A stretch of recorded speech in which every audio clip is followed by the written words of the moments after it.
Adolf Hitler est né le 20 avril 1889 à Braunau am Inn, une petite ville d'Autriche-Hongrie, aujourd'hui en Autriche, près de la frontière allemande. Son père, Alois Hitler, était fonctionnaire des douanes, et sa mère, Clara Pölzl, lui était très dévouée. En 1913, il quitte l'Autriche pour Munich, en Allemagne. Quand la Première Guerre mondiale éclate, il s'engage volontairement dans l'armée allemande. Il sert comme messager sur le front occidental et reçoit plusieurs décorations pour bravoure, dont la Croix de fer. Après la défaite allemande en 1918, il est profondément affecté, comme beaucoup d'Allemands, par l'humiliation du traité de Versailles. Après la guerre, Hitler reste dans l'armée et est chargé d'espionner des groupes politiques.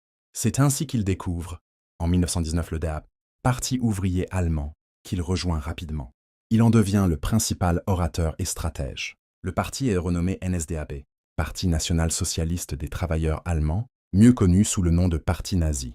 En 1923, il tente un coup d'État à Munich, le putsch de la brasserie, qui échoue. Il est arrêté et emprisonné. Pendant son incarcération, il rédige Mein Kampf, Mon combat, un livre dans lequel il expose sa vision du monde, haine des Juifs, rejet du communisme, désir d'un empire allemand ou Lebensraum à l'Est, et culte du chef fort. Dans les années 1930, la crise économique mondiale plonge l'Allemagne dans la misère. Le discours radical et nationaliste d'Hitler séduit une partie de la population.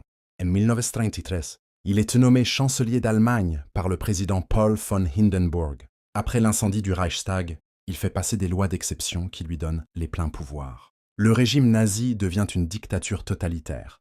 Parti unique, répression des opposants, culte de la personnalité.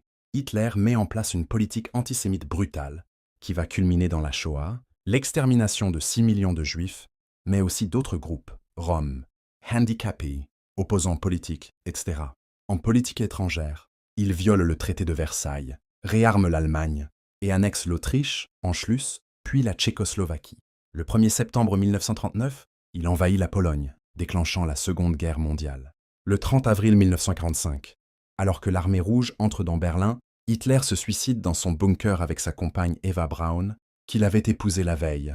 Son corps est brûlé selon ses ordres. Le Reich nazi s'effondre quelques jours plus tard, avec la capitulation de l'Allemagne le 8 mai 1945. Adolf Hitler est considéré comme l'un des dictateurs les plus destructeurs de l'histoire. Son idéologie raciste, sa politique expansionniste et sa guerre ont causé plus de 60 millions de morts. Il reste un symbole du totalitarisme, du fascisme et des dangers de la haine et de la propagande de masse.